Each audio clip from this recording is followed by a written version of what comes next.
Welcome back to the Git Good Scrub podcast. It's your boy, Cool Guy Fonz, joined by our very own Matthew Kane, MarcTheCyborg. Ooh, that's a deep cut right there.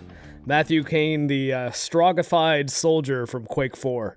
Yeah. The forgotten Quake game, or at least the Quake game that a lot of people insist is bad. I think it's actually pretty good. It's got some bad vehicle sections, and it's much more Call of Duty in the Quake universe than it is just a Quake game, which is actually kind of funny because it was made by Raven Software, who actually did the campaign for Black Ops Cold War. Like the newest Call of Duty campaign that's actually released was made by the same people who made Quake 4. But I like Quake 4. I like Doom 3 too. Both those get a bad rap. They're not really representative of the rest of their franchises. That's all. Yeah, like anytime a franchise takes like a massive change, there's always backlash, unless the change is just amazing. Yeah, I think it's that those two games, Doom 3 and Quake 4, were both very of their time, the kind of early to mid Xbox 360 generation era. Or I guess early, yeah, because I think actually we played Doom 3 on Xbox originally. Yeah. OG Xbox, not 360, which had LAN co-op. You played Doom 3 LAN co-op, or I think it specific levels, or was it the whole? Yeah, it was just the whole campaign. It was the whole game. We set it up in your bedroom once. It was the other one we played, though. Splinter Cell Chaos Theory, I think, had a specific campaign for co-op that you could do LAN co-op that way, where you could link two Xboxes together and play it co-op. It was pretty good, but yeah, since our last talk, I've been definitely spending some quality time with the Switch and the Quake Remake, so nice. It's been good. It's a fun game, man. It's very fun. Yeah, I strongly believe that Quake, the original Quake, is one of the best first-person shooter campaigns ever, and it's mostly due to really good weapons, really good encounter design, and very good level design. Like every level kind of feels like a maze. Yeah. But it feels just complex enough that you feel smart when you figure out how to get out, but not too complex that you're just like, okay, where do I even go? But it's good. I've done everything in this level. Every level is like 10, 15 minutes long. So like you're not like time committed. Like I can do one while I'm waiting for something. Mm-hmm. And maybe it takes 20 minutes if you fail like right at the end and you start back from the beginning, which I've always loved. Like sometimes I hate the fact that you can do half a mission, die, and then you start halfway through. And I'm like, if the whole point was to do the whole thing in one shot, then you should be able to do it, right? You do know that you can save anywhere, right? Yeah, but if I just say I save at the beginning of every level. Oh, but I guess you could just... It auto saves anywhere, but yeah, you can, if like, especially if you're playing on a harder difficulty, if you know there's an area that gives you trouble, you can just open up the menu and save right before that.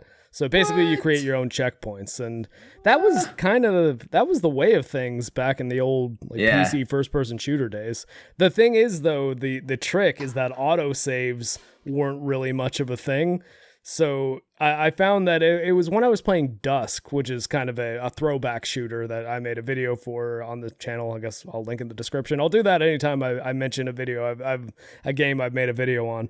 And I wasn't in the habit of hitting escape and doing saves every now and then. And the levels in DUSK aren't nearly as short as the ones in Quake. So if you die and then have to go all the way back to the beginning of the level, sometimes you're just like, oh no, I have so much to do. But then I was like, oh yeah, it's my fault. I forgot to either hit the quick save hotkey or to just open up the menu and make a save. It's giving me Resident Evil 2 trauma.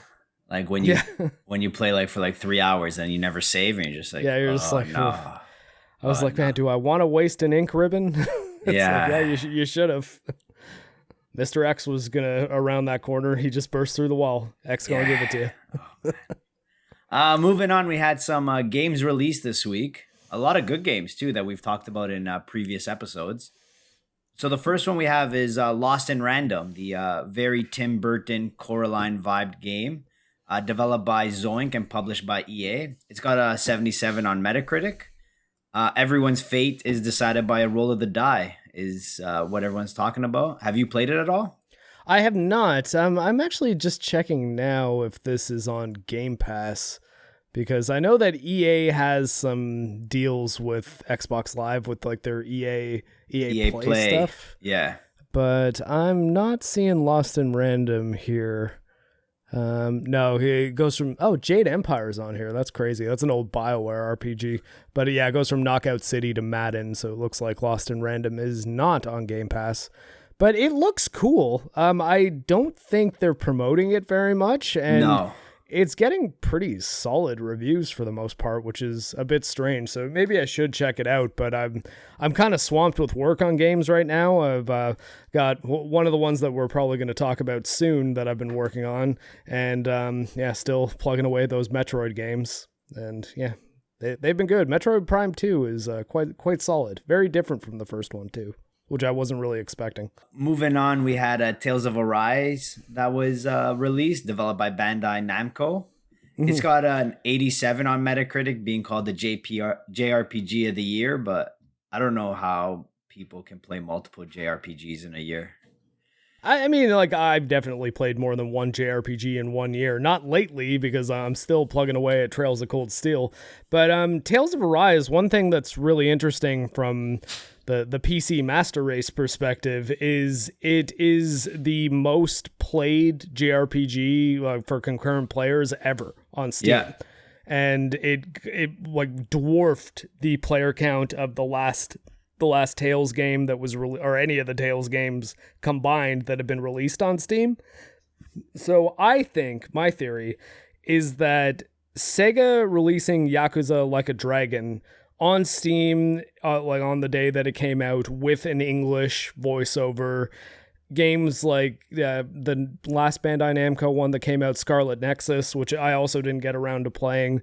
Those games coming out on PC in this era where there's some PlayStation games being ported to PC, basically all Xbox games are being ported to PC. I think that Japanese publishers are finally realizing, hey, maybe we're leaving some money on the table by not bringing these games over to the PC. So that makes me really happy, to the point that if I didn't have to buy, or not have to, if I didn't decide to buy Deathloop and Severed Steel this week, which I guess are the next ones we're going to talk about, I probably would have just picked up Tales of Arise to support it, just so Bandai Namco would be thinking, oh, maybe we should bring more of our JRPGs over here, because I enjoy being able to play things on PC. Yeah, I think I read that Tales of Arise has the most concurrent players since Monster Hunter. It was Monster Hunter Stories 2 that was the previous record holder for most played JRPG, and that came out like 2 months ago. So clearly it's like there should be people in Japan going, maybe there's something happening over here. In the JRPG landscape. Yeah, just port the games, make the ports good, and that's all you got to do. People will buy them. And I guess moving on to something you are pretty pumped about, Deathloop was finally released, developed by Arcane Studios and published by Bethesda. Should have been a Xbox exclusive, or originally was a PS5 exclusive, but Bethesda, owned by Microsoft, found that kind of weird. But it will be coming out on Xbox and Game Pass later on this month. Has an 88 on Metacritic, and if at first you don't succeed, die again. So how often have you been dying? Honestly, not that much. The game isn't overly difficult moment to moment. It's just I don't know. I guess it's kind of hard to explain. You cannot save in the middle of a level. And there's no mid-level checkpoints either. Well, or at least not really. Essentially, you have 3 lives in any time of day or area. Basically, there's 4 areas, I think, morning, noon, afternoon, evening. So 4 times a day, 4 areas. And during each instance in which you enter a level, essentially, which is an area at a certain time of day, you can die 3 times. You can die twice, and then if you die a 3rd time, you actually reset the whole day and go back to the morning. It's really interesting as far as it's how you progress, because basically the only thing you have to do to actually progress the game is find information. And you don't have to worry about paying attention to the information necessarily or piecing things together in your head, which, I mean, you could say is a good or a bad thing. It is kind of like a mystery in a way, but also not one that you really have to think about. It's just like, okay, if you find this code, you now have the code. So when you go up to that door, you can have it just auto enter the code. Like, it's that kind of thing. But after about 2 hours, the hard reset, you lose everything and start from the very beginning thing kind of goes away, and it becomes almost like a looter shooter, but like a looter shooter mixed with a roguelike. It's sort of hard to explain. Basically, there's a currency called residuum that you get from killing either the visionaries, which are the assassination targets, essentially, killing Juliana, which I'll talk about in a second, and random items that are just glowing in the environment you can go up to and then touch them, and you can collect residuum that way. And during a level, you can pick up weapons, obviously, and some weapons are color tiered, just like in a looter shooter. Like there's teal ones and purple ones that are better than teal, and then there's the gold ones that are the best. Once you grab either a power that are on these things called slabs, it's like a little stone that gives you a superpower. You can pick up a power or a weapon, and or perks for either your character or for the weapons. And at the end of an instance, you can choose to spend your residuum to basically remove those things from being reset in the time loop. So even when you die or the day ends, you still retain those items. So basically what you're trying to do is not die while you have a valuable item, and then collect enough residuum to be able to save that item. And I'm at the point now that I've got 6 powers, I guess. Most of them are fully upgraded. I think I only have one that only has 1 upgrade, and you get upgrades by just finding that power again, essentially, and then it gives you a random upgrade for it. The real meat of the game, though, as far as its structural stuff and the looter shooter elements, are a bit hard to explain, and I hope I did an okay job, but I didn't exactly script this out, so that was just off the top of my head how I could explain it. But the real kind of core about what makes the game good are the very interesting multiplayer elements and the gameplay itself. So the multiplayer element is, you see the 2 characters on the box. There's the sort of Idris Elba looking guy and the, I guess, kind of Zazie Beetz looking girl, which, by the way, I think if a guy like James Gunn, like someone that can do violent action but funny, made a movie with Idris Elba and Zazie Beetz as Juliana and Colton, oh man, that this would be a fun movie, because the characters actually are really kind of cool too. I think we know each other. We know each other, don't we? Yes!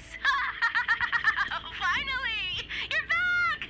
So, how much do you remember about me? Well, it's a little hazy. What do you remember? My name's Colt. About me!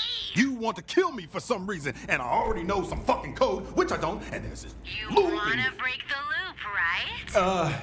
Yeah, I think so. Look, if you don't try to break the loop, I'm just going to kill you over and over again in increasingly violent ways until you do. Fine, I'll break your fucking loop, and whatever I did to piss you off, I'm sorry. Still there? You never said that before. We dated, didn't we? Just go inside the library. But basically, you play as Colton in the single-player game, and Juliana is his adversary. So Colton is trying to break the death loop, and Juliana is trying to protect the death loop. And at the beginning, the opening title menu, you can choose either break the loop or protect the loop. And if you choose protect the loop, you are basically volunteering to, kind of like in Dark Souls, invade people's games. So anyone that's playing single player can just be at any time if they're in an area that has a visionary in it, not if they're just trying to like get some residuum or like do some side objectives or something, only if they're in like a main mission. You can just invade either people on your friends list voluntarily or just any random player. The catch is, though, and what I think is genius, because it makes it much less frustrating when you get invaded, is Juliana has to kill Colt 3 times for him to die. Like, unless he's been killed by if you've been killed by enemies in the environment or you fall off a cliff or something, that's one of your lives. But Colton has basically 3 lives before Juliana wins the multiplayer match, but Colt only has to kill Juliana once. So, and that is, I think, pretty key, because it's not like, oh man, I'm in the middle of this level and I'm doing so well and I'm so close to this visionary and now I'm getting invaded, which sometimes happens in the Souls games, where you're like, oh no, I can't lose all my souls here. But sometimes you get invaded by Juliana. It's like, man, I have really good stuff. Every so often, you'll get invaded by someone who's really good as Juliana too. Yeah. And it's just like, I have no chance. Like 3 lives isn't even close to enough. But I find I am killing Juliana much more often than I'm getting killed by her. And the real plus is if you kill Juliana, you usually get a really solid weapon from her, you get a power from her, and you get a whole bunch of residuum. Yeah. So being invaded works out almost better for the player who's being invaded, because you don't even have to worry about getting through all the level and like getting to a visionary. You can basically do a thing that gives you all the rewards that you would get if you were fighting a visionary.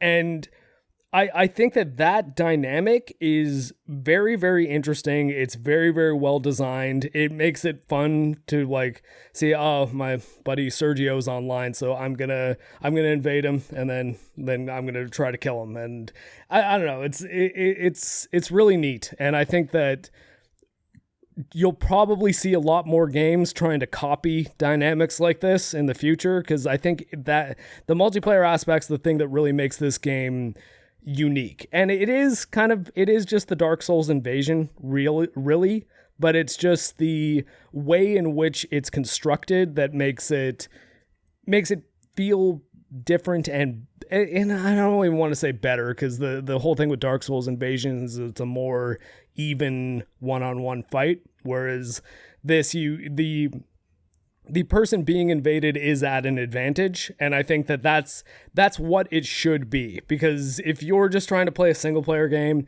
and all of a sudden you're in a multiplayer deathmatch in the middle of your single player level, that can feel really crappy. But if it's like, oh well, I just have to kill this girl once and she has to kill me 3 times, and if I kill her, I get a power, I get a good weapon, and I get a whole bunch of currency and like 4 or 5 purple tier perks as well, usually. So do you level up as her? Yeah, and it's a separate leveling system for her too. So the more often you invade, the more powerful your Juliana gets. Yeah, as well. see? So what happens when we get to like South Park's World of Warcraft episode and one person is just severely overmatched as Juliana? Well, there's only one perk that makes you harder to kill, like physically harder to kill, and it cuts the damage you take in half, but it's balanced pretty well because it also cuts the damage that you dish out in half. So if she takes the perk where it's like, oh yeah, no, she's like super hard to kill, it's like, yeah, but she's also doing half damage. Yeah, so yeah. like, It's cool. It is a cool concept. Don't get me wrong. I can see that path to people abusing it, right? Yeah, but I mean, worst case scenario, if you just want to play it single player, just play in offline mode, and then you might still get invaded by Juliana, but the Juliana you get invaded by will be AI. Yeah, it will be an AI. Probably be easier to kill. That's pretty good. The other thing though that makes the game fun though is it's just the gameplay is just Dishonored, really. It's mixed with Dishonored and maybe a little bit of the stuff that Arcane, I think it was Austin though, that did Wolfenstein Youngblood, because the shooting's a bit sharper than it ever was in Dishonored. But it's Dishonored without a morality system and really without any means to interact with the people in this game non-lethally. So it doesn't even pretend to be like, okay, like you decide if you want to be a good guy or a bad guy. It's like, no, you're here to murder people. Like, this game is called Deathloop. You're on this island. Every one of the people on this island is trying to kill you, and you might as well just kill every single one of them. And Arcane does death animations really well. So it's just like, oh man, as much as I like the flexibility of Dishonored, and Dishonored is probably a more complex and more rewarding game, especially if you get the non-lethal or the good light side, I guess, endings. it's probably a bit more satisfying, but moment to moment, being in Deathloop and knowing that's like I don't have to worry about, I can kill everyone here. And just it's fun. It's a really entertaining shooter. It's not without its issues, which is why I saw, I think it was GameSpot and IGN and a bunch of the mainstream outlets were giving it 10 out of 10s and 5 out of 5s. And I'm like, I like the game a lot. It's not perfect though. Like, it's not a 10. It's like, I mean, I don't generally do the number scores, but it's like a solid 8, I'd say. I don't think it's even close to being a 10. It's probably my favorite game that I've played this year, but it's also like, oh, well, there's stealth elements, but the enemy AI is so stupid that the stealth is almost comically easy. To give something a 10 means it's like essentially perfect. Like, that should be reserved for like greatest games of all time. Right? Yeah. And I mean, again, like my Days Gone Last of Us video, kind of the premise of it is I think it's insane to call The Last of Us Part 2 an absolute 10 out of 10 masterpiece. Yeah. I think I would say I'd understand it more for Deathloop, because there are things in Deathloop that are genuinely unique and interesting. It's not just, this is a cinematic action game that they clearly spent a lot of money on. It's like, no, there's ideas happening here, and the sandbox that you have for all the different powers is really cool. And I have a power now that you could argue has broken the game, because it's called Nexus, and I got a perk for it that makes it unbelievably overpowered but so much fun to use, and has made it so that now I can pretty easily take out almost any visionary I'm confident in. And what it does is it's similar to a power that was in Dishonored 2 called Domino, where you can link two enemies together, and if you kill one, it kills the other one. I got this perk though, that when I throw my Nexus ability at a guy and it hits him, anyone that he's close to will automatically link, so I don't have to throw the power at a bunch of people and then kill one of them. It's just I'll throw it at one, and if there's a bunch of people clumped together, even if it's like 20 of them, I can just shoot one of them in the head and they all drop. So I could just clear out a room with one bullet and one power ability. It's so awesome. Like, I was just like, oh man, this is cool. Also, Twitter, Deathloop Twitter is so much fun, because it's all these people just posting crazy little like 30-second clips of insane shit. Well, in really creative ways though. Yeah. Like, we're using the powers in ways that you're like, oh man. One guy I saw chucked a grenade up in the air up to like a higher level that had an enemy on it, teleported, like use the shift ability, the sort of blink from Dishonored, up to the grenade, and then he used a perk for the shift that switches your position with the enemy, and he stood on his own grenade, switched his position with the guy, and then the guy blew up. And I was like, man, that's pretty cool. Not bad. Yeah, so I'm playing it on Steam. While it's a PS5 exclusive, it's also on Steam. So I've heard people saying that there's performance issues, and I think if I was using the settings that I normally use for a PC game, it's terrible. Like, it's absolutely horrendously optimized. But because I would normally have VSync off and have the shoot for about 120 FPS to 144 FPS. 100 is usually what I like keeping a first-person shooter above. Deathloop does not do very well with uncapped frame rates and G-Sync, so put V-Sync on, and mine is absolutely locked at 59 frames a second, at least as far as my Steam readout goes, but it's super smooth, and it doesn't seem to have any frame rates or frame drops, choppiness, screen tearing, so that resolved the performance issues for me. And I'm playing it in 4K, so if you don't have a editing supercomputer like I do, I imagine if you play it in 1080p, if you're still seeing choppiness, just throw VSync on and cap the frame rate at 60, and it'll probably run quite a bit better. Awesome. Moving on, other game to release this week is Severed Steel, developed by Greylock Studios and published by Digerati. Pretty good reviews all around. I couldn't get anything off Metacritic, but it seems like a very can't stop, won't stop moving game where you're wall running, diving, and using bullet time to kill all your enemies. Yep. Very similar to Superhot, right? I mean, Superhot's got its own thing where the time only moves when your character is moving. So that's while I would kind of want to compare it to Hotline Miami just because of the difficulty that I've been playing on, Molten Steel, which I mean I should probably turn it down a bit because I was only playing for about an hour before this podcast, but I got through the level that I posted the highlight of when the demo was out, and it's really tough. Like it's super hard once you get past that level, because I think that actually was just like a tutorial level. So I might crank it down to a more reasonable difficulty. I've noticed I was having some issues too with activating the slow motion. So sometimes I would hit my right mouse button and my slow motion bullet time just wouldn't switch on. So that might be because I was playing in DirectX 12 and had the ray tracing on. So I might try it in DX 11, and I'll have more thoughts on it next week if we want to touch on it. But it's really cool, and it's a game where you can dive and jump and wall run and double jump and throw things into slow motion, kick your way through windows and doors, and I recommend checking it out. It's like $30 in Canada, so it's probably like 25 in the States, I'd say. And there's a special edition that comes with the soundtrack, and the music's really good on Steam, at least. It's also on GOG. Nice. I always support GOG. Speaking of now games that are going to be released next week, something I've been waiting for, even though I don't know if we're going to play it due to recent allegations, but Diablo 2 Remake is finally being released September 23rd, which may or may not be before this episode is released, but from Blizzard Activision. It looks to be everything Blizzard wanted Warcraft 3 to be. Warcraft 3 Reforged, well, almost everything, because they've eliminated modding for Diablo 2. So we'll see how that goes. But you planning on playing?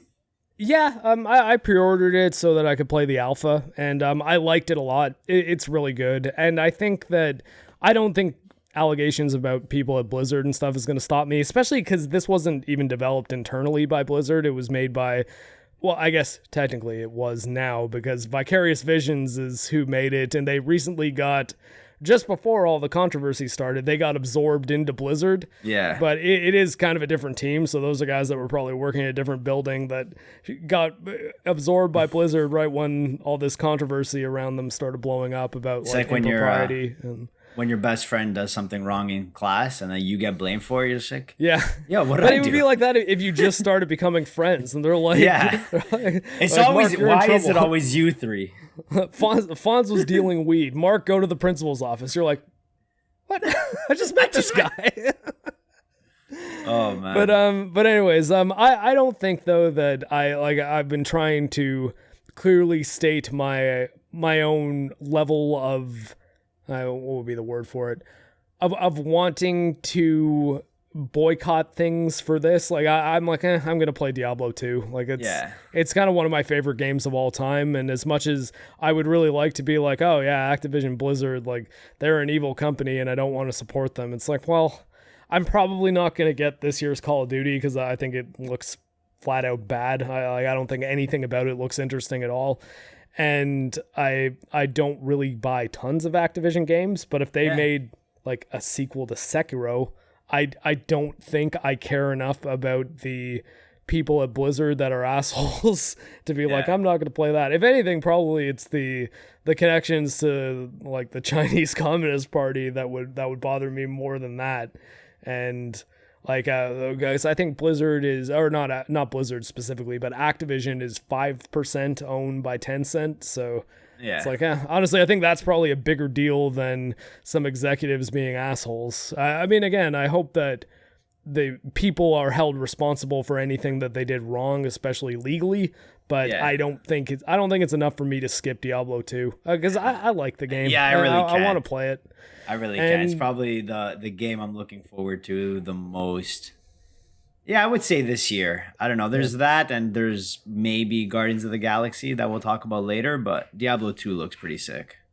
Yeah, for me, I think it's Diablo 2, Metroid Dread, and Halo Infinite. Although Halo Infinite, I'm kind of wary about now. Yeah. I'm gonna play it. That's another one. It's like, I think even if it's bad, I'm still gonna play it just so I know what it's about. But it's them delaying the co-op and Forge has definitely the more I think about it, the more I'm like, oh, if they're pulling major features out of the game this late, and they choose to release it in December, like mid-December, which is about as close to Christmas as you can get without it being next year. Yeah, and it's like, well, I don't know. Hopefully, I wish 343 well, though. I hope they nail it. Yeah. Speaking of games that won't be released, Battlefield 2042 was delayed from October 22nd to November 19th. They're claiming COVID as usual, like too many difficulties working from home and stuff like that. But similar to CD Projekt Red's Cyberpunk, like delaying it for like a couple weeks kind of scares me. Like, yeah, what can you do in that couple weeks? Yeah, I know. And it's sort of, it ties into why I'm worried about Halo Infinite as well. I think that it's like, are you guys just delaying it to December and just releasing the campaign because there's more going on that is an issue? And I think with Battlefield 2042, you could maybe look at it as like, you guys are just doing multiplayer for this game. There isn't even a campaign. And if you're like, we can't really get this thing where it needs to be for October, and you're finding that out in September, it's like, well, why not push it to, like, I think there might be someone at EA that's just like, no, the Battlefield game has to come out in holiday season. Like, that's the deal. Yeah. And I'm like, well, I don't know, man. I think that like a lot of these companies would probably be much better served by being like, hey, let's not announce a release date until we've got one in sight, like a realistic one in sight. Like, I mean, I think that even though it had its issues, I think Fallout 4 is kind of the best example of a company doing this and doing it well, where it was Bethesda's first E3 presentation, and they did a big blowout on Fallout 4 at the end of it.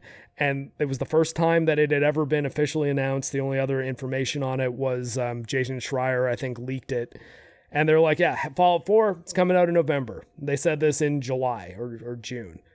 And so it's like, this is it. Yeah, we're announcing the game. It's pretty much ready now. We're going to release it in holiday season. Have fun. Whereas I think a lot of these companies, they announce something and they're like, yep, it's being held together with Scotch tape right now. But we're hoping that by this date that we've already told you it's going to be done by, we're hoping it's going to be mostly done, or at least mostly done that we can average above an 80 on Metacritic. Yeah. And then we'll fix it later. And I'm not sure that I'm crazy about that trend. Which, I mean, again, when people say, like, oh, you're a person that likes Cyberpunk. I mean, yeah, I know. Cyberpunk's probably the best example of why you shouldn't do this, though. Like, yeah, and like, but speaking of Cyberpunk, also No Man's Sky of all games, like, yeah, they can be released severely broken and fixed along the way. But I feel like gamers, like, especially like real gamers, as opposed to someone like me, like I can wait a year to play a game. But for people that have waited, that want to play game at launch to be part of the conversation, when the game's broken at launch, it is kind of frustrating. And like, yeah, you want to be part, like the whole point, especially now with Twitter and Instagram and all the social media, like you want to be part of the conversation when it's happening, not when fixes come out months or in No Man's Sky, like years later, like it finally got fixed, right? Yeah, and No Man's Sky, I think Hello Games, they gained a lot of goodwill by not even attempting to charge for additional DLC. Yeah. Like they have the advantage, though, of being a team of like 15 guys. Yeah. So when they sold however many millions of copies they sold on PS4 and PC at launch, I mean, I guess they did then release it on Xbox, so that would be them releasing it again. And it was a more fixed version, I believe, that came out on Xbox One. But not asking for more money really helped out a lot, I think. And I think that if free-to-play games come out and people say, okay, this is the game as it is right now, but we're going to be consistently adding it and fixing things and adding features onto it, I think it's a lot easier to be accepting of that, because it's like, okay, well, my entry cost is 0 right now. And you could say, oh, well, what if they're selling cosmetics and stuff? I think if they're selling cosmetics, it's fine, because ultimately if you just want to play the game and you don't feel like financially supporting it in any way, just deal with the stock costumes. Like it's fine. It's when they start adding gameplay microtransactions that it's like, So like a Call of Duty Warzone, I think is veering closer to that over time. Like some of the weapons I hear about them having in the battle passes are really overpowered at times. I don't really have any specific examples because I don't really play Warzone much, but a bunch of the guys on Geeks and Gamers do, and every so often I'll just hear like Lethal Lightning being like, yeah, this new shotgun that came out is fucking broken, like everyone's using it, it's ridiculous. And I'm like, oh well, that's a shame. Hi, Harley. Moving on, we had PlayStation's showcase also last week, September 9th, 2021. It was only 40 minutes, which I feel like is pretty good, unlike the 3-4 days for E3 and stuff like Gamescom. Like, it was perfect. I could sit down. It was almost like an episode of a drama for me. Just watched right through it. A lot of big games were announced. A lot of gameplay footage. But I guess we'll start off the same way PlayStation did with its biggest reveal of Knights of the Old Republic. Originally released in 2003 on Xbox and a PC exclusive, now a PS5 and PC, most likely a timed exclusive as well, because it is also an Xbox company that's making it. No, not in this case. Okay, but they did say timed. Obsidian made Knights of the Old Republic 2, and they're owned by Xbox now. The original Knights of the Old Republic was made by BioWare, and they're owned by EA and have nothing at all to do with this game. This one's being made by Aspyr, who did the PC ports of Force Unleashed and Republic Commando. I think they did the recent PS4 and Switch ports of Republic Commando too, the new ones. And what else did they do? And they did the big patch that fixed a whole bunch of stuff and added some cut content from Knights of the Old Republic 2. So they have a lot of experience with the game, the original game, and the series. There are some things I'm concerned about. Did you have any other info that you wanted to? No. There's not much out there about like the new Knights of the Old Republic. Obviously, we can go into the old ones, but yeah. So the new one, I'll say the thing that concerns me. That's speculative that I actually don't know about, but I only worry about because of the interviews that they were doing just after the PlayStation presentation, where every single thing they were saying was about being true to the Knights of the Old Republic story and bringing this story back so that new gamers can experience this story. And I'm like, you're not saying anything at all about the gameplay. Like you didn't even mention that we're going to try to make it as true to the experience, the original experience at all, just cleaning it up and modernizing it so that the teammate AI is better, so that you have more flexibility in combat, so that nothing at all. So I'm just like, is this going to be like a watered down action game? Like, is it going to be like Devil May Cry light, but with lightsabers and kind of following the Knights of the Old Republic story? Because I think like if they're not flat out saying no, like it's still a role-playing game, it's still like a CRPG, you're still going to have a lot of choices, you're still going to have a lot of flexibility as far as the characters you interact with, the crew, the Endar Spire are people that you're going to be able to get to know, you're going to be able to piss some of them off if you want, you're going to be able to have romances with others if you want. Like they didn't mention any of that stuff. It was just, no, we're telling the story of Knights of the Old Republic again. We want to make sure we show this story to a new generation. And I'm like, I'd like it if you said something about the gameplay. It also could be like, because it was just a CGI trailer, right? Like they could have not even started actually working on it. There's no release date whatsoever. So like maybe they actually just don't even know. They don't want to say what the gameplay is going to be like because then they don't want to get pigeonholed into actually doing that. Whereas as through the development process, like they have to change things. Like they're just maybe they're trying to be more fluid. I don't know. That's why I really don't like CGI trailers anymore, because like you can put one together in like a couple months and then coast on it for like years, right? Yeah, that's true. And that's probably pretty likely. I think that this has been heavily rumored, even with the the studio being known for about 6 months now. Like, I think I remember back in January, there were people like Mr. Matty Plays that was reporting on Aspire having something to do with a Knights of the Old Republic remake.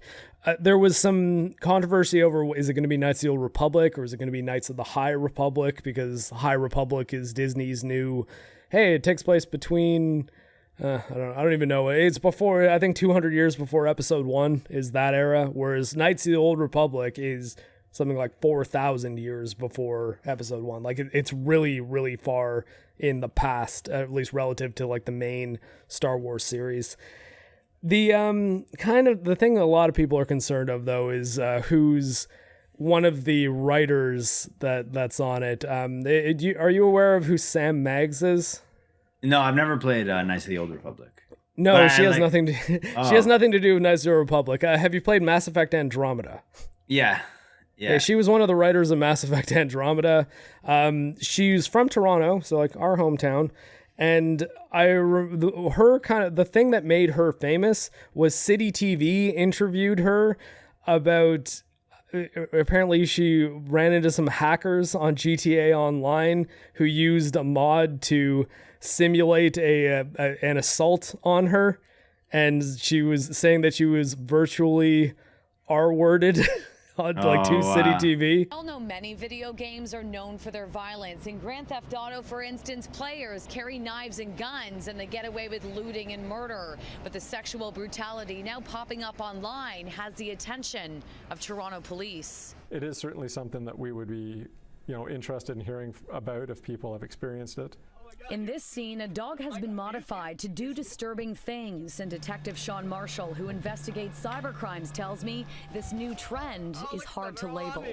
Are there charges that could come along with this? We do investigate cases where people are being bullied online or being extorted online. So those things the police will absolutely investigate. When it comes to something like this, we could investigate it. It gets very difficult. And it was a little bit ridiculous, but she's a person that is very outspoken on Twitter about thinking The Last Jedi is the best Star Wars thing that's ever happened. B, saying that if you don't agree with that, then like you're a man baby. Like she's like one of those types. So her being on the writing staff of Knights of the Old Republic of all games to be on the remake, it's like Knights of the Old Republic is one of those things that it's beloved. Like most people will cite Knights of the Old Republic as their favorite, if not their absolute favorite, then one of their favorite Star Wars games ever. A lot of that, in fact, I'd say even 90% of that was the writing, because the CRPG gameplay in it I thought was fine, but especially going back, I played a fair amount of it because I was working on a video for it that I kind of got sidetracked because Knights of the Old Republic is a pretty long game. And the CRPG combat doesn't hold up spectacularly well, which is why I think that they should invest in updating that, but I still think they should make it a CRPG. But the thing that people really remember the most about it is the characters, like Bastila and obviously Revan, who's, I guess, spoilers but that was the for Knights of trailer the was Republic. about. Yeah, Revan he's the antagonist who dies at the beginning of the game, and he's very important later on in the story, and he's one of the most beloved characters in Star Wars history. Not just video games, like in general. There's a reason why they've written books about Revan. They've done events specifically revolving around Revan in the Old Republic MMO. And it's like they really have to nail this in order to not really piss a lot of people off. I guess good news is Sam Meggs also wrote Ratchet & Clank Rift Apart, who I've heard good things about. I haven't played it. It's the new Ratchet & Clank game.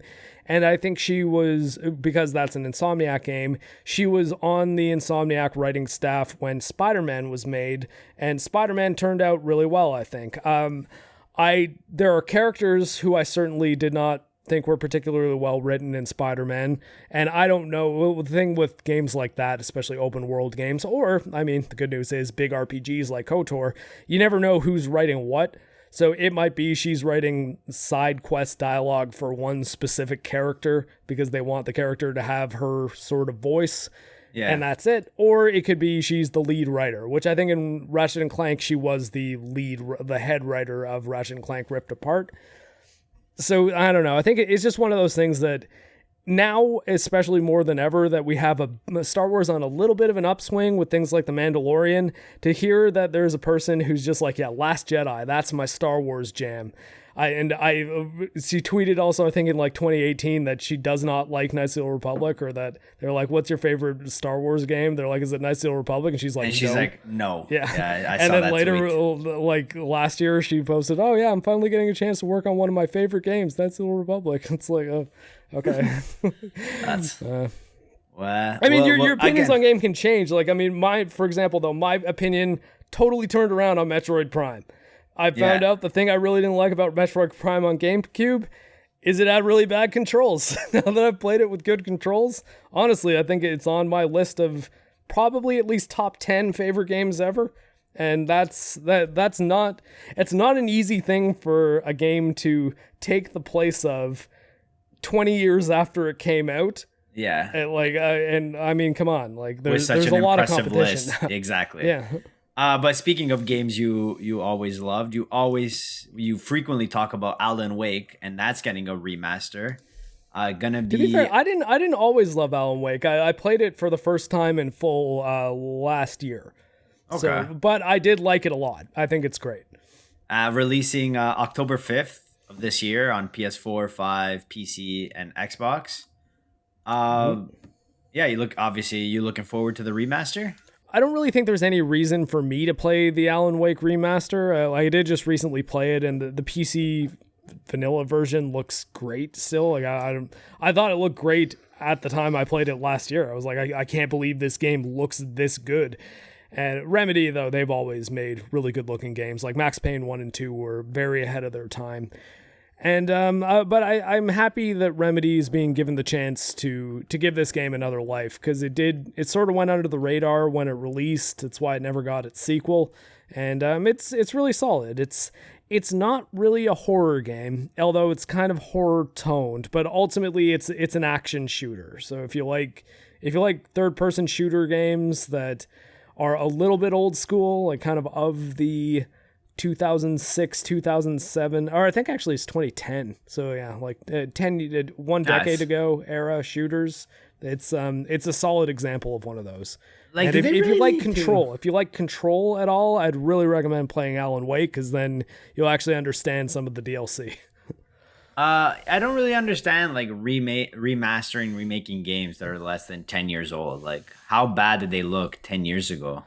I think that like in this case, it's often a code for it's an Xbox 360 era game and we're releasing it on the new consoles. Yeah.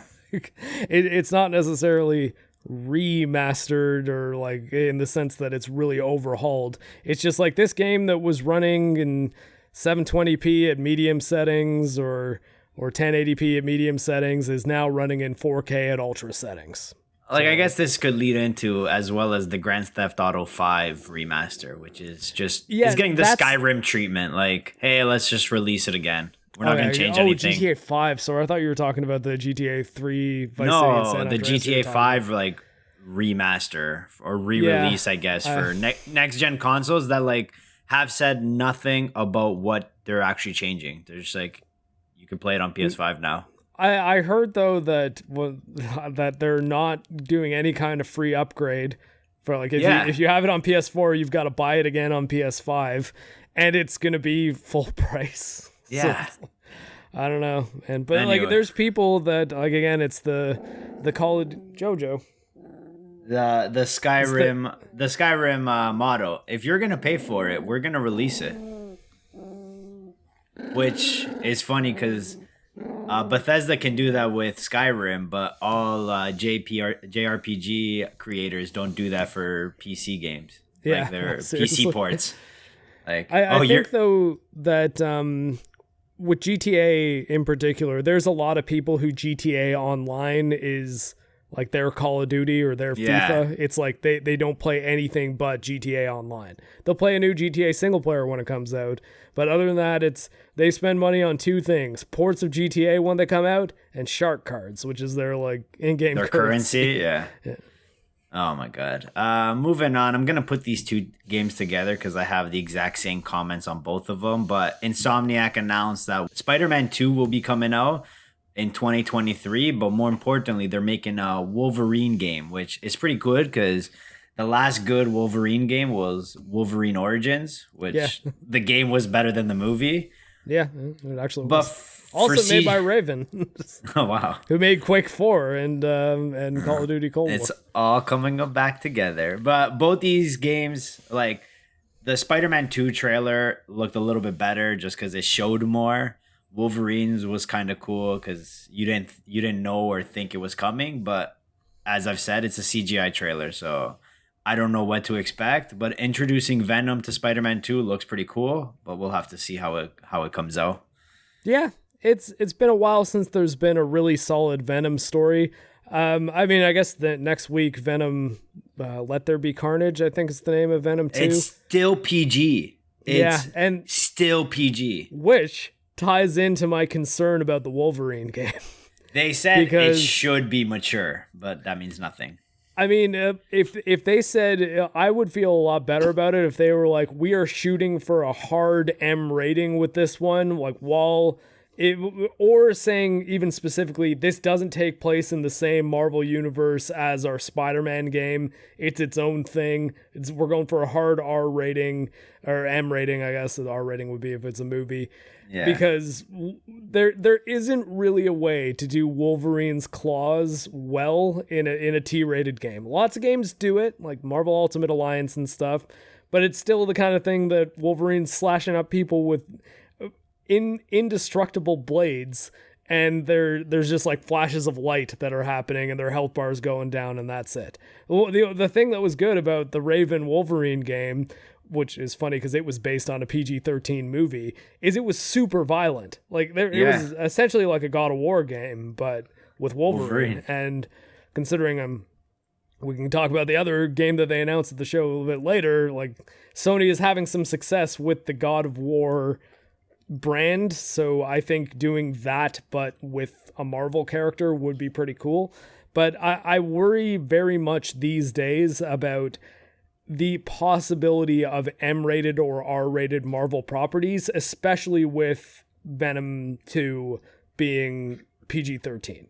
Because Venom 2 is a Sony game. Like, that's Sony's choice. It's a Sony movie, but I think that it might be a sign of things to come with there being a closer relationship between Disney and Sony on things like using Spider-Man. Yeah. There's some rumors going around that I think Tom Holland was seen wearing a Spider-Man No Way Home hat. And so people are like, oh, so is Tom Hardy's Venom going to be in No Way Home? So it's like, did they soften the rating and cut away some scenes a little bit earlier than they would have been, or decrease some blood so that Disney would be like, okay, Tom Hardy Venom can be in the MCU. And like, I worry that we won't see rated R Deadpool 3. I worry that we won't see rated R Blade. I worry that we'll see T-rated Wolverine. And I mean, honestly, I hope I'm wrong. I'm not saying that, like, I'm not trying to be a doom and gloom or like rage bait thing here. I really hope that they don't release a statement like Wolverine's going to be T-rated, but we're going to push the T rating to its absolute limit. I'll be like, no, you've already lost me. Like, like you're still basically saying we're going to have a little bit of blood when this guy is slashing into people with ultra sharp, undullable, indestructible blades. But not to mention, just Wolverine's stories are mature, right? Like that was his whole concept of that's the character. It's very similar to Deadpool, right? True, but it still comes down to, but if there's executives saying, yeah, but we can sell it to more people if it's T-rated, then it might not necessarily be Insomniac's choice, especially now that Insomniac is owned by Sony. Because when Insomniac, it's the one thing that is really bad about when companies are bought out wholesale, because it essentially means that they have less independence and are going to have a lot more trouble saying no. Because you can say like, oh yeah, we're owned by Sony now, but we still operate independently. Nothing's changed. We just have more financial security. It's like, yeah, but if it comes right down to there's a Sony executive, say maybe even a Sony executive that wasn't there when your company was bought. Like say it's a new guy that gets a new position that's now higher. That's like, yeah, looking at the math here though, the T-rated game, it'll do better. It's like, yeah, but we won't be able to make the game as well, or the game won't be as good, so it probably won't sell as well as you're looking at there. Like, no, I'm looking at these games, the T-rated ones sell better. Do what you got to do, but make it T-rated. It's like, and if you're independent, you could be like, okay, well, what if we just don't make this game then? We can go off and make another game. Microsoft, you want us to make a game for you? We're Insomniac Studios. Sure, make us Sunset Overdrive. Come on over. Yeah. But they can't do that anymore because they're a Sony company. So, and I mean, again, like to be fair to, I know I'm wearing a Master Chief shirt. I'm not an Xbot. I think that it's the same issue you'll run into with companies like Obsidian and Ninja Theory being owned by Microsoft. Microsoft seems to let people kind of do their own thing a lot more, for better or worse, because it seems like Microsoft's quality control isn't nearly as tight as Sony's, but it is still the kind of thing that if Ninja Theory and Microsoft have a disagreement, let's say Microsoft, you could make an example, say, hey, Sony's doing really well with God of War. We know that Hellblade Senua's Sacrifice was very cerebral and kind of puzzle-based, and there was combat, but it wasn't really a combat-focused game. But we need Microsoft's God of War, make Hellblade 2 basically God of War, but with a cute Celtic chick. It's like, what if they're like, well, no, we kind of want to push it further with the weird, like her having psychosis and hearing voices thing and make it still kind of a puzzle action adventure game. They'll be like, yeah, but give her a little kid that follows her with a bow and arrow. We're doing God of War, but it's with the with the Celtic chick, and that's how it's going to be. And I don't know. I hope Microsoft doesn't do that either. But it is the scary thing about these companies being bought. Yeah, the double-edged sword. Yeah, I think though Spider-Man 2, I'm happy that Venom's going to be in it though. Like I didn't really say much about Spider-Man 2, and it sounded like the guy talking to Venom was Kraven the Hunter, who that's what I thought it was going to be. Yeah. Since the animated series.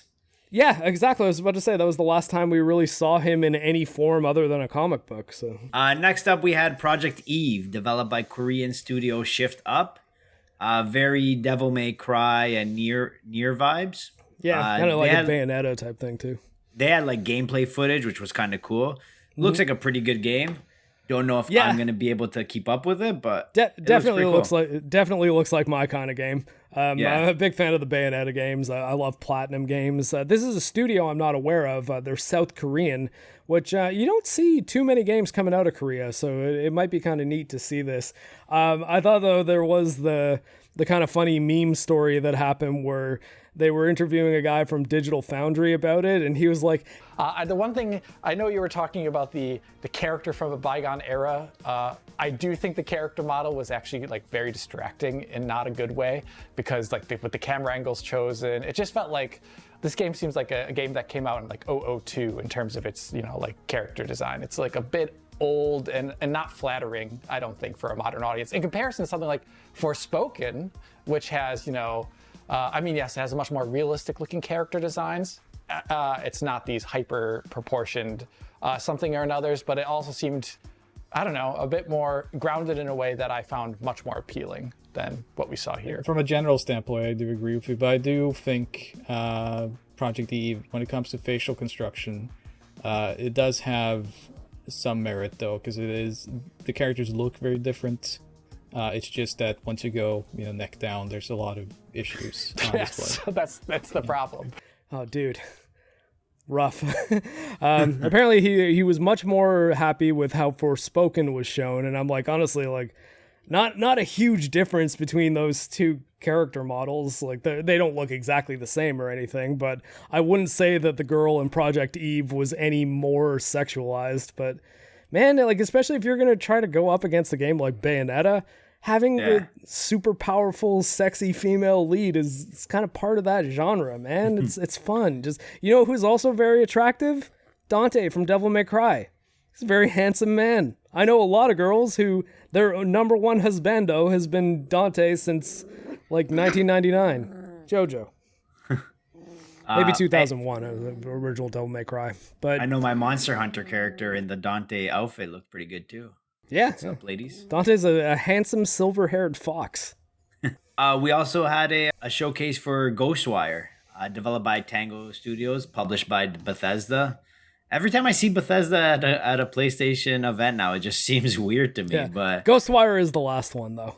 yeah, it will be released in spring of 2022. It's already been delayed once. It looks something out of a kabuki theater. Like their enemies look pretty serious, and there was gameplay footage. You gonna play this one as well? Absolutely. Did you ever play the Evil Within games? No. Yeah, so this is Tango Gameworks. They're the same studio that made the Evil Within 1 and 2. It's the studio that's run by Shinji Mikami, who made... did he make the original Devil May Cry? He definitely directed Resident Evil 2, the original Resident Evil 2. He did Vanquish. I'm pretty sure he did have something. I think Devil May Cry was him and Kamiya. Kamiya is the guy who went on to do Bayonetta. I just don't want to attribute that to Shinji Mikami if it wasn't him. Mikami, though, is probably one of the best old school Japanese game developers who's still working today. They lost one of the creative leads of this project, though, a couple years ago, and that was Ikumi Nakamura, who was the girl that was the other highlight of the E3 where Keanu Reeves came out on the stage for Cyberpunk. Like, she was the pretty Japanese girl who, like, kind of looks like Bayonetta, and she was actually one of the character designers on Bayonetta. That she came out onto the stage and was speaking kind of broken English, but she was really adorable. Do you remember that at all? We are making a new kind of action-adventure game. It's spooky. I know that this game has had some ups and downs from a creative standpoint. Yeah. Obviously, Tango Gameworks has never made a first-person shooter. They did 2 Evil Within games, which were both third-person kind of survival horror, Resident Evil 4 style games.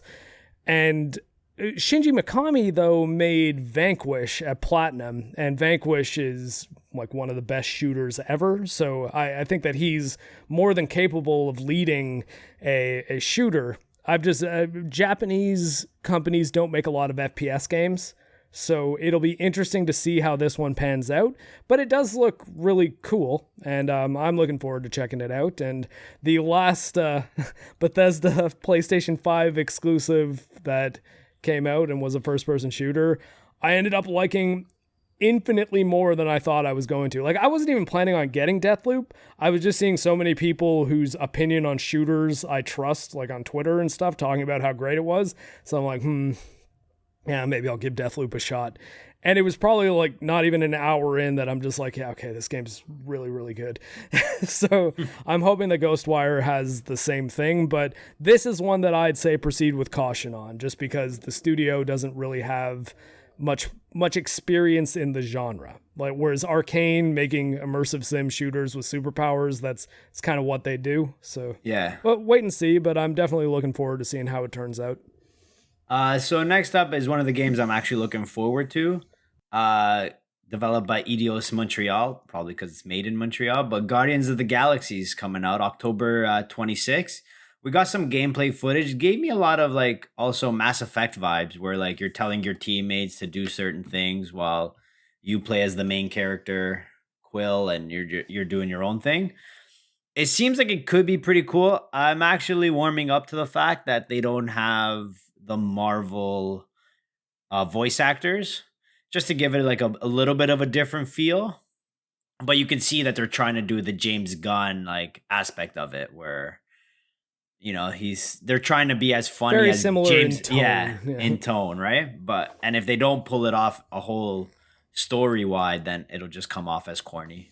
Yeah, and I mean, I'm not really as pumped for this game. Like, I think it looks like it might end up being just the Guardians of the Galaxy DLC for their Avengers game. Or Square Enix's. It is a different studio, but it's a studio that has worked with Crystal Dynamics pretty closely in the past. Like, Crystal Dynamics made Tomb Raider and Tomb Raider and Rise of the Tomb Raider, and Eidos Montreal made Shadow of the Tomb Raider. So I kind of feel like it's like, oh, Avengers and Guardians of the Galaxy, those are the two big Marvel licenses. You guys make this. Crystal Dynamics B Team, aka Eidos Montreal, because we're not letting you make Deus Ex games anymore. You make the Guardians of the Galaxy one. So I'm proceeding with caution on it, but that might mean we might have a pretty interesting opportunity here. Because if you play it, it could be pretty much the first game where you are telling me about it and I have no idea. So I'm kind of look forward to the episode in like the first week of November where Fonz will give his Guardians of the Galaxy impressions. That's hilarious. Assuming that I'm not totally swamped with schoolwork and can't do the podcast. Yeah, or I'll have a newborn baby. So come on, children, humans, they're fine. Yo, puppies. The puppies are what you got to worry about. Yeah, like you can't even go a podcast without the puppies interrupting. Yeah, that's true. You're not right, Jojo. And then moving on, we had the biggest reveal of the conference. We all knew it was coming, but God of War Ragnarok not only brought us some more gameplay, but also brought us Fat Thor. No release date yet. However, the biggest news out of Santa Monica is that it will no longer be a trilogy. This will finish off the Norse mythology story of God of War. Yeah, and that I find kind of interesting because I really wasn't seeing that coming at all. Like, I really thought that, but at least, okay, I guess here, spoilers for God of War 2018. There's not really a way I can say this without spoiling the very end of that game, but also we're talking about the sequel. So at the end of the game, you get to the mountain at the top in Jotunheim, and there's a bunch of hieroglyphics, essentially, like murals on the wall that were drawn by Faye, who was the late wife of Kratos and the father of Atreus, who she drew that were basically the entire adventure of that game. So it's like you could see all the things that they did, and she drew it like years before it happened. And then there's a cloth that's covering the last little bit of the mural, and Kratos kind of peeks behind it, and you see Atreus holding a dead Kratos. And he doesn't show Atreus, and he kind of like covers it up, and he's like, "Nothing, boy, let's go." And so I thought that what was going to happen is Kratos would die in this game, and then in God of War 3 or God of War 6, you would be playing as an adult Atreus to take down Odin, which would be like the end of the Norse thing. And then maybe Atreus would be the protagonist. The next God of War. God of War, I don't know, Egypt or yeah. Chinese mythology, whatever it would end up being. Because we're going to assume that this will sell well enough that Sony's not going to want to be like, okay, God of War is done forever. We're never doing another one. But I think that if they move the protagonist from Kratos to Atreus, that would have worked pretty well as long as they found a way to make Atreus cool. Because Atreus, he was pretty cool in God of War 2018. I liked him. He got a little annoying at parts, but that was done in a way that served the character well, because it was when he first found out that he was a god, he got really cocky. And I mean, he's an 11-year-old kid or 12-year-old, whatever he's supposed to be. So a 12-year-old kid finding out that he's part god might turn him into a cocky little asshole for a bit. And it does work well. And there was things he did in the game that were pretty awesome too. So I was kind of hoping that in this one, he'd be maybe played by a different actor in like 18, 19, whereas it seems like, he's just like 15 here. Like, yeah, he's still definitely similar. a little kid. So it wasn't really the Raiden in Metal Gear Solid 4 reveal that I was kind of hoping for. But I don't know. I mean, I think that it definitely looks like more God of War. Like there doesn't really seem to be anything about it that seems crazy or, oh, this is the PS5 God of War game. Like, holy shit. Well, it's coming out on PS4 too, right? I know. Like, people are upset that's about kind that. of the thing. And and I'm not upset about that because I think that ultimately you like the PS4 God of War 2018 looked really good, and it looks amazing on PS5 as well. So I don't think that they necessarily need to reinvent the wheel, but it did seem kind of more samey than I thought it would. And I think part of that is the environments they were showing, because it seemed like a lot of it was just the same realms from God of War 2018, where there are a lot of places where you don't go. Like, you don't touch Asgard at all in 2018, so... And maybe Asgard is going to be like a big reveal that you get to for the end of the game or whatever. Yeah. I mean, I don't know what the story is going to be exactly, but I can imagine that at some point, at least Thor is going to die. Probably Odin's going to die too, though, because it's God of War, and no gods live through God of War games. It just kind of doesn't happen. Or maybe it's just a huge psych out, and like at the end of God of War 2, they're just like, nope, we're still making God of War 3, so you guys can give us more money. Yeah, but I think that like it's also so easy to just not say that, and think of how cool it would be if just you get to a really conclusive ending, and then it says this ends the Norse saga, and like you're just like, holy shit, like that was it, it's over. There's not going to be a third one. This was just, it was a really complete story that wrapped this up. I think it would have been pretty cool. But when you say that, it's like, well. Now we know. Like it might give people kind of FOMO, being like, okay, we better make sure that we get this and play it right away, because otherwise the story is going to get spoiled, and that's going to be the whole Norse saga. So I better scalp a PS5 or something like that. Or I mean, I guess you could play it on PS4 if you haven't got a PS5 yet, or by the time it comes out, which hopefully the shortages won't continue. But I don't know. Like I'm gonna play this either way. Obviously. I enjoyed the story of God of War 2018 quite a lot. I kind of wish they would do some different things with the combat. I think I would have been really happy if I saw him jump, because that was the one thing that like not having Kratos jump is a bit weird, and that I understand why they did it, because the combat in God of War 2018 is much more like a Dark Souls game, and in the Souls games there's no jumping, but in Sekiro there's jumping, and the jumping in Sekiro worked pretty well, I thought. But all the other God of War games, like, you can double jump, and you don't even need a power up for it. You can just always double jump. It's just like, how can Kratos double jump? Is it a magic power where he puts like a stone underneath him on the second jump? They're just like, no, you can jump twice. Fuck you. I was really hoping for a PC port, but never got it.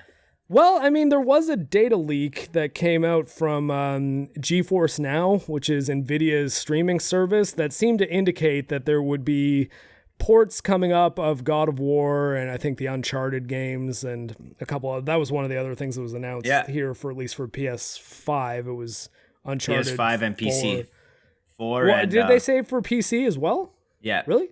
Oh, shit. I missed that. Huh. Anyways, Uncharted 4 is okay. I didn't finish Lost Legacy. It was all right. Maybe I'm just like soured on Naughty Dog after how upset I was at Last of Us Part 2.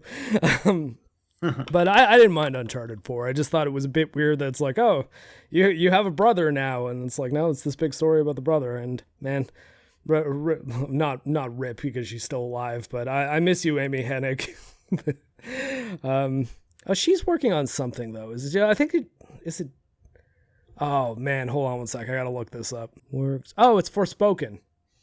So yeah. So but speaking of Amy Hennig though, we kind of touched on Forspoken, that Square Enix one that's being made, I think, by the Final Fantasy 15 studio, and that is being written by Gary Whitta, who was one of the original writers on Rogue One. And I think he was also, like, he used to be a video game journalist as well.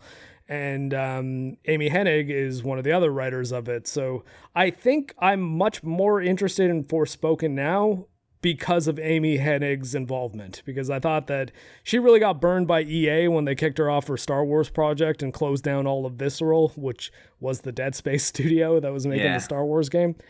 But it's good to see Amy back, and and Uncharted 1 and 3 were the ones that she was the creative director of. I think 2 was Neil Druckmann and Bruce Staley, who went on to do The Last of Us. Like, while discussing God of War, there were screenshots of our new Fat Thor coming out. Yeah, that actually happened after the conference. They released some character stills. And the two that caused controversy were Angrboda, who, looking it up, I think she was one of the wives of Loki who gives birth to the World Serpent, which is kind of funny because the World Serpent is in the first game, or like in 2018. I'm not an expert in Norse mythology, though, so nothing I'm saying here is going to be 100% flawless. And the controversy there is that it's a black actress that's playing her, and people are like, oh, it's Norse mythology, so like, why a black girl? Honestly, that it doesn't really bother me at all. It's a little bit strange, and the argument most people make, it's like, okay, well, but if they wanted to do like black characters in God of War, why not do African mythology? And there's merit to that, but I think I was honestly more bothered by Fat Thor, and that's the one that the Norse mythology experts seem to hammer me for, because they're like, well, but Thor is always in the myths portrayed as a gluttonous like guy who drinks meat and eats to excess, and so him having a big belly makes sense. And then the other angle of attack was that's what real world strongmen look like. And I'm not coming at it from a realism perspective or a accuracy to Norse mythology perspective. I've just played a lot of the God of War games. And in the God of War games, you have guys like Zeus who are portrayed as gray-haired old men who are shredded. Like, I am talking every single person in this universe looks like a sculpted superhero. So it's a bit weird that Kratos, who looks like a sculpted superhero, is going to be fighting a guy who, you know, like looks pudgy. He doesn't look like he's got, like, his arms look really solid. Like, they look like he's got huge biceps and triceps underneath his armor. But having an exposed belly is kind of weird because it's like he has like his shirt off, but he's got like a big beer belly coming out. It's not like anything like that you want to be like, yeah, like rip off your shirt to show this off. It's like, and like lots of people like it. I get there's a lot of people of size who are very happy about it from a representation standpoint or something like that. A lot of Norse mythology experts that are super happy about it because it's apparently more accurate to how Thor is portrayed in the myths. But I'm just like, I don't know. I think he appears as if he would lose his breath running up against a hill. And if that's the first thing I think when I look at the character, I'm going to have trouble believing that he's a viable threat for Kratos, who is like the biggest badass in all of gaming short of the Doomslayer. Like it's like the Doomslayer and Kratos, maybe Master Chief. It's like those three fighting are the three that it's like, okay, that's the powerhouses are at it. Like let them fight. You can make a Godzilla versus Kong movie about those guys. But I don't know what are your thoughts on Fat Thor? Like, do you like it? Does it not register at all for you? It's like, if you ever looked at a strongman competition, like where like there's really like strong guys, but they just have a beer belly because they don't do cardio. Like all they do is lift weights. So it kind of reminds me of that. I feel like too many people have made the go-to as it's just like Fat Thor from Endgame. Which I don't think that has anything to do with it at all. Yeah, see, like that's not fair either. You know, this is what the game developers wanted to make, so it'll depend on like what he says and how he acts in the game for me to really care. But like as just a character design, I'm like, whatever. Like I like in the end, like I've fought different characters in different games where I was just like, yo, like after everything my character has been through, he should destroy this guy, but he can't for some reason, unless like it's similar to Metal Gear Solid 3, unless you just wait 7 days and the guy just dies on his own. Where I think they'll nail Thor in this game is the actor playing him, Ryan Hurst, played Opie in Sons of Anarchy. And this dude has, for lack of a better way of putting it, he has gravitas in his eyes. Like you anytime this guy's on screen, I think maybe it might be because I know what happens to Opie later in the show. He goes through some shit, I'll just say that. But there's always just this like kind of sadness that you can see in him. And like, because of the way performance capture works now, that can transfer into a video game very well. And I think that he's an incredible choice. So, I mean, again, I don't want to seem like I'm dumping on the character design and be like, oh, I hate this Thor. Because honestly, I think in the game, I'm probably going to like him quite a lot. I just think that his design isn't really congruent with the rest of the series. And for the record, I thought the exact same thing about Meth Head Baldur in God of War 2018. Because Baldur, who's the main antagonist of God of War 2018, one of the other sons of Odin, is rail thin. And I found that weird when he was fighting Kratos. It was clear that he was very, very powerful. And yeah, it is a fantasy world, so physical muscle size doesn't really have to directly correlate to how powerful you are.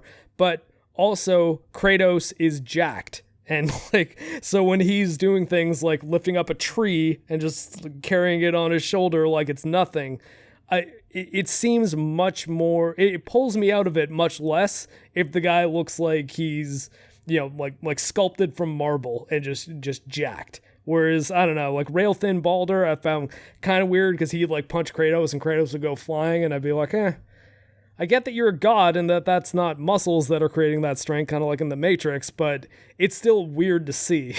Like, do you believe that me being stronger or faster has anything to do with my muscles in this place? Yeah, no, seriously. But, and I mean, I think though that it'll be the opposite with Thor in this game. So if he's moving super fast, that's going to seem strange to me. Like, yeah. And it's not because I don't believe that the character can do it in this universe. It's just because a tubby strongman guy with a big beer belly, even if he's like really jacked upper body, even though like, I mean, at least the image they show, Thor doesn't seem like his pecs are particularly well developed. Like I've seen strongmen that look like they're in better shape than this guy. And it's, I just think if he's moving really fast, it's going to pull me out of it a little because I'm going to feel like, I don't know, can you move that quick? Yeah, we'll have to see how the reactions come when that game is finally released. Still no due date, but we'll have to see. Moving on to the other big news of the week. Or the year, realistically, is the Apple versus Epic showdown. So first and foremost, I think we both see this as an absolute win. Yeah, because they kind of both lost.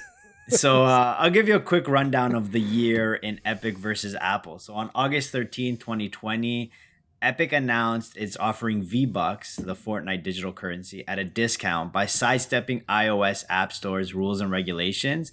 And like, it's crazy how they accomplished this. So they gave Apple like a new update to release to their like that they needed to release, and Apple went through it and it's just like, yeah, sounds good.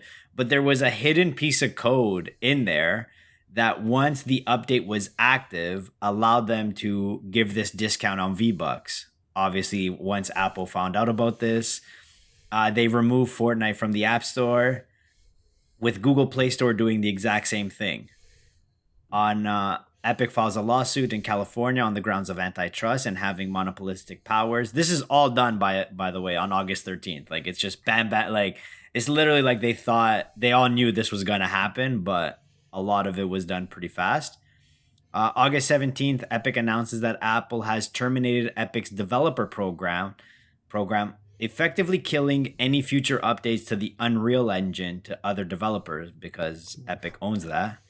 So on August 24th, the U.S. judge Yvonne Gonzalez-Rogers grants a temporary restraining order that will prevent Apple from blocking Epic Games' access to development tools for its Unreal Engine, but upholds the ban on Fortnite to the App Store. On October 9th, 2020, Judge Gonzalez denies request for temporary injunction to have Fortnite return onto the iOS during trial. So Fortnite has not been on the iOS for a while now. But finally, last week, we had a ruling. And there's basically two rulings, one in Epic's favor and one in Apple's favor. So in Epic's favor, basically, Apple now needs to add an extra button on all of their, or is allowed to add an extra button for people to start subscribing on their own outside of the iOS store. So for example, if you want to pay for your Spotify account and not have to give Apple the 30% from your Spotify subscription, you can now, there should be a button where they'll grant you third-party access to Spotify. More importantly, this is going to be great for Comixology. So you used Comixology before. Yep. And it sucks that you cannot buy your comics on the iOS app. You have to go onto a website to buy it from Amazon because they don't want Apple taking the 30%. So now, hopefully, with this ruling, that should be fixed. That you can now buy it. And Apple's going to be kind of greedy with this. And as soon as you press that button, it's going to say, you are now joining a third-party service. We cannot guarantee your security and privacy. Yeah. Do this at your own risk, kind of thing. Which will I think stop what it's some going to do people. too is you're not going to be able to buy it, make the purchase within app. It's just there'll be a hyperlink in the app that will then open up your browser. Exactly. So it's you still are going to Amazon to buy the comic or to the Comixology website. It's just instead of it just saying you cannot buy this from in here, please go to your browser, go to comicsology.com, find this whatever. The do link all will the work automatically yourself. be there. Yeah. Yeah, so I think it still sucks a little bit because it's like when Comixology first came out, you were able to just buy it right in the app because I think Comixology, the company, was fine with giving Apple the 30%. It's only when Amazon bought Comixology that Amazon's just like, no, you don't get 30%, Apple. We're Amazon. We need money. They're like Dutch from Red Dead Redemption. I got a plan. I just need some money. Then the other verdict was basically against Epic and in favor of Apple, I guess, because it's the way the judge worded it is pretty significant. So as a consequence, the trial recorded was not as fulsome with respect to antitrust conduct in the relevant market as it could have been. Thus, and in summary, the court does not find that Apple is an antitrust monopolist in the submarket of mobile gaming transactions. However, it does find that Apple's conduct is enforcing anti-steering restrictions is anti-competitive. Yeah, and I think that that's reasonable because I thought that calling the iOS store a monopoly was ridiculous because it's like, well, I mean, they're a monopoly on their own platform, but their whole thing is like, yeah, no, but like, we're not saying that you can't have an online store anywhere else. We're just saying on our devices, this is our store. Like, so, and Epic is on PlayStation and Nintendo and Microsoft that are on Xbox. So if you're going to say that like it's anti-competitive for you to not allow us to make an Epic Game Store for iOS, it's like, are you saying that to Nintendo? To say, we want an Epic Game Store on Switch, so not just the Nintendo eShop, or PlayStation, Sony, like let's have an Epic Game Store on PlayStation. Like, I should point out, as much as I hate the Epic Store, I think they should be allowed to do that. But I also am like, okay, but it's not really the industry standard anywhere except for PC to allow alternate online marketplaces on the same device. I guess, although Android. I think on Android you can do that though, right? Like Google Play Store isn't the only store, right? No, we found out that there's an Amazon Play Store, right? Yeah. So there you go. So PC and Android are places where you can do that. And if anything, it makes it weird that it's like, okay, because I think Epic was suing Google about the same thing, right? Before all this happened, like in 2017, the exact thing that Apple was afraid of happened to Epic and Fortnite. So Epic created its own Epic Store for Android, like outside of the Play Store, where you could just go there and just give all your money to Epic. But what happened was a bunch of fake Epic stores started showing up on the Play Store. And people would download it thinking it's Fortnite, but it wasn't. And it was just like Epic third with a K or like exactly, like also Epic with two P's. Or Fortnite with NIGHT, right? Yeah. And then they had to take it off. They had to go back on the official Play Store to stop this from happening. And Apple was just like, yo, like, you tried this. It didn't work. That's why we don't do it to our you. Like, I understand Apple's built their whole business on we are the most secure network. We like take privacy very seriously. Like even in the face of the FBI wanting to get into our phones, we don't even allow that. Like that is their whole deal. They can't just allow developers to sideswipe that and then allow like third parties into their ecosystem because then things like this happen. Like, don't get me wrong. I am not an Apple user. I like the fact that when I'm using something, if I want to change like the smallest aspect of it, like, hey, like I like when the background color is blue instead of magenta, sometimes I'll take the time to do it. I understand the consequences of this, whereas like I could screw up my whole system when I try to like customize it, but it's something I'm willing to take. Most people that use Apple don't want that. They want it to work perfectly when they boot it up, and that's what Apple is known for. Like, yeah. Well, I mean, that's kind of why I use iPhones, although the stuff that they've been doing with the putting in things in place so that they can scan your iCloud for pictures. Granted, for CP pictures, so like the pictures that I would be okay with them catching people having, but also it's sneaky, because if you give people the precedent to scan for the most egregious content, it's like, okay, what happens when it's like, hey, we noticed a picture of you without a mask on in public indoors, and your city has a mask mandate, so pay this $100 fine with your Apple Pay right now. It's like, yeah, I don't like that could be in the future, if giving them the ability to just scan all your photos is a thing. But for the most part, my phone, I use to make phone calls. There's X-Ray Girl is my backdrop.